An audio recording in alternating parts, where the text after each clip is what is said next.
मालवण नगर परिषद sports complex, Malvan नगर परिषदेच्या हद्दीत चाललेलं भाजी मार्केट आणि मालवण नगर परिषदेच्या हद्दीत असलेलं मामा वर्ग नाट्यगृहाच्या इथे चाललेलं हॉलचं काम हे गेली 4 वर्ष ही 2 कामं पूर्ण झालेली नाहीत आणि स्पोर्ट्स कॉम्प्लेक्स हे काम गेले 4 वर्ष पूर्णतः बंद आहे.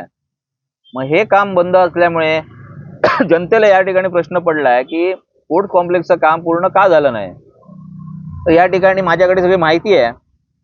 तर स्पोर्ट्स कॉम्प्लेक्सची परवानगी धर्मादाय आयुक्तांनी आम्हाला 2016 मध्ये दिली. 2019 मध्ये त्या कॉम्प्लेक्स आपल्याला वर्क ऑर्डर निविदा आपण केली. परंतु माझं असं म्हणणं होतं की 2016 जी धर्मादाय आयुक्तांनी परवानगी दिली त्यावेळी धर्मादाय आयुक्तांनी त्या परवानगीमध्ये अट टाकली होती की 2 वर्षाची अट टाकली होती बांधकामाची. परंतु यांना निविदा करायला 2 ते 4 वर्ष लागली आणि त्यामुळे 2019 उजाडलं आणि 2019 मध्ये या ठिकाणी पहिला ठराव घेण्यात आला निविदा मंजूर करण्याचा. हा ठराव 2019 मध्ये झाला. या ठरावाला चंद्रशेखर रजनीकांत कुशे, राजन आप्पा वराडकर आणि महेश चंद्रकांत कांदळकर या तिघांची स्टँडिंग कमिटी होती आणि या कमिटीमध्ये तो ठराव घेण्यात आला. माझा असा मुद्दा आहे प्रशासनाला आणि हे जे काही ठराव ज्या लोकांनी घेतला, तुम्हाला जर माहिती होतं की धर्मादाय आयुक्तांनी 2 वर्षाची मुदत दिलेली आहे, मग 2019 ला निविदेला मंजुरी देताना तुम्ही हा मुद्दा का नाही मांडला की बाबा धर्मादाय आयुक्तांची परवानगी घेतल्याशिवाय कॉन्ट्रॅक्टरला काम देऊ नका. यात कॉन्ट्रॅक्टर अडचणी देऊ शकतो. तरी 2019 मध्ये या कोणत्याही गोष्टीची पडताळणी न करता 2019 मध्ये या ठिकाणी ठराव घेऊन त्यांना वर्क ऑर्डर देण्यात आली. तदनंतर काम चालू झाल्यानंतर संस्थेच्या काही पदाधिकाऱ्यांचं असं म्हणणं होतं की धर्मादाय आयुक्तांची मुदतवाढ संपलेली आहे. आज जे ठराव घेत आहेत तेच आज संस्थेवर आहेत. तर त्या संस्थेचं म्हणणं की धर्मादाय आयुक्तांनी या ठिकाणी मुदतवाढ दिली नाही आणि त्यामुळे तरी काम नगरपालिकेने कसं चालू ठेवलं. मग मला या ठिकाणी असं म्हणायचं होतं की त्या विषयानंतर तरी आम्ही धर्मादाय आयुक्तांकडे गेलो. धर्मादाय आयुक्तांनी आम्हाला 13/9/2021 रोजी एक ऑर्डर करून दिली की तुम्ही मला विहित नमुद्यात प्रस्ताव द्या आणि प्रस्ताव दिल्यावर मी तुम्हाला मुदतवाढ द्यायला तयार आहे. ही धर्मादाय आयुक्तांनी ऑर्डर केल्यानंतर या प्रकल्पामध्ये संस्था हीच मेन असल्यामुळे जो काय मुदतवाढीचा प्रस्ताव आहे हा मुळात संस्थेनंच करायचा आहे. संस्थेनंच त्या ठिकाणी मुदतवाढ घ्यायची आहे. हा पत्रव्यवहार नगरपालिकेने 2021 मध्ये संस्थेशी केला की धर्मादाय आयुक्तांनी आपल्याला अशी ऑर्डर केलेली आहे की तुम्ही प्रस्ताव द्या, आम्ही तुम्हाला मुदतवाढ द्यायला तयार आहोत. परंतु संस्थेने 2021 नंतर नगरपालिकेने 5 पत्र पाठवली. परंतु आपलं कोणतंही म्हणणं संस्थेने या 3-4 वर्षात त्या ठिकाणी आम्हाला दिलेलं नाही. मग आमचा मुळात असा प्रश्न आहे की जे पैसे त्या ठिकाणी खर्च झाले आहेत, जो निधी आमच्याकडे होता तो आता प्रशासनाने मागे घेतला, त्याच्यामुळे आमच्याकडे आता तिथे निधी नाही. मग हे जी नगरपालिकेचे जे नुकसान झालेलं आहे याला जबाबदार कोण. नगरपालिकेची एक बाजू अशी होती की नगरपालिकेने जर 2 वर्ष संस्था कोणतंही त्यामध्ये हे मांडत नसेल तर नगरपालिकेने कायदेशीर प्रोसेसने त्या ठिकाणी नोटीस देणं गरजेचं होतं. आपल्या पैशाची मागणी करणं गरजेचं होतं संस्थेच्या. परंतु यात काही घडलेलं नाही. पण या सगळ्या गोष्टीत असं वाटतंय की एक राजकीय म्हणजे जर हे स्पोर्ट्स कॉम्प्लेक्स झालं तर उद्या आमदार वैभव नाईक यांना श्रेय मिळेल, शिवसेनेला श्रेय मिळेल, म्हणून हे जाणून बुजून स्पोर्ट्स कॉम्प्लेक्स या ठिकाणी थांबवलेला आहे.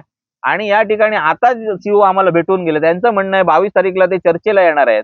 मी सीओना असं म्हटलं की जर धर्मादाय आयुक्तांची मुळात परवानगीच तुम्ही घेतली नाही, तुम्ही मुदतवाढीलाच गेलात नाही, मग तुम्ही चर्चा करून करणार काय. म्हणजे जर नगरपालिकेचे पैसे असे जर वाया जात असतील आणि नुसते चर्चेने जर ते पैशांचं हे भरपाई होत असेल तर ही चूक आहे ना. हे जनतेचे पैसे आहेत, हे काही सीओच्या खिशातले नाहीत की नगरसेवकांच्या खिशातले नाहीत. पण या ठिकाणी जे जनतेला जी दिशाभूल केली जाते, या ठिकाणी सांगाडे उभे राहिले. पण हे सगळे प्रकल्प अडवण्यासाठी काय षडयंत्र रचली गेली ही जनतेला समजली पाहिजेत. म्हणून या ठिकाणी आम्ही उपोषणाला बसलेलो आहोत. भाजी मार्केटचे जे काम आहे त्यावेळी जे गाळेधारक होते त्यांना आम्ही विश्वास दिला होता की आपण हे काम पूर्ण करू. त्यामुळे त्या गाळेधारकांनी त्यावेळी आमच्या शब्दावर विश्वास ठेवून त्या ठिकाणी गाळे खाली केले. गेली 4 वर्ष हे काम चालू आहे. ज्यावेळी आमदार वैभव नाईक त्या कामाची चौकशी करतात तेव्हा तिथे चिरे लावले जातात. दुसऱ्या वेळी आम्ही गेलो की तिथे प्लॅस्टर केलं जातं.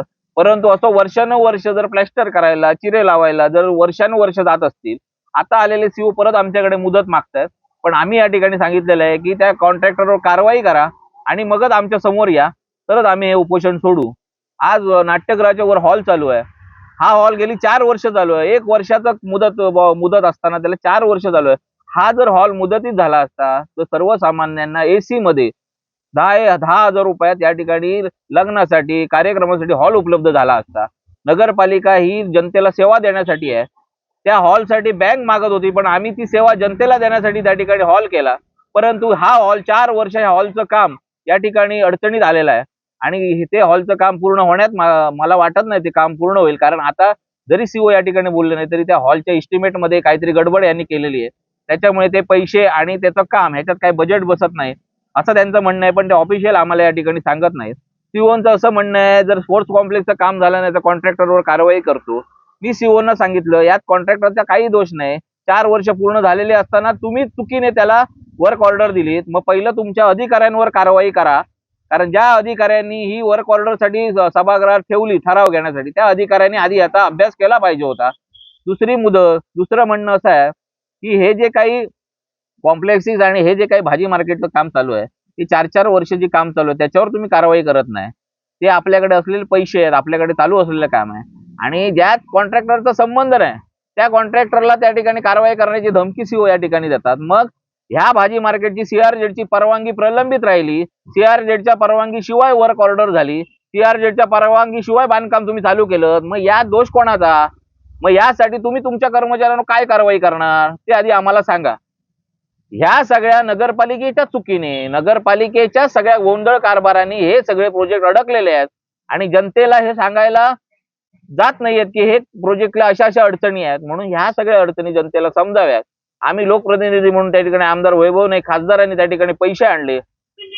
भाजी मार्केट ज्यावेळी पाडलं त्यावेळी आपल्याकडे ज्यावेळी आपण त्याचं स्ट्रक्चर ऑडिट केलं त्यावेळी ते भाजी मार्केट पाडायला पाहिजे असं स्ट्रक्चर ऑडिट रिपोर्ट आला.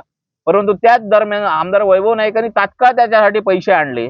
असे पैसे तात्काळ येत नाहीत, पण तात्काळ आणले, तात्काळ काम चालू झालं. परंतु ह्या कॉन्ट्रॅक्टरांच्या गलथान कारभारामुळे, या कामांमुळे या नगरपालिकेचे हे प्रोजेक्ट अडकलेले आहेत. आणि नगरपालिका जर 10-10 वर्ष एखादे प्रोजेक्ट करत असेल तर ह्या सगळ्या ह्याचा जबाबदार कोण? या सगळ्या गोष्टींना जबाबदार कोण?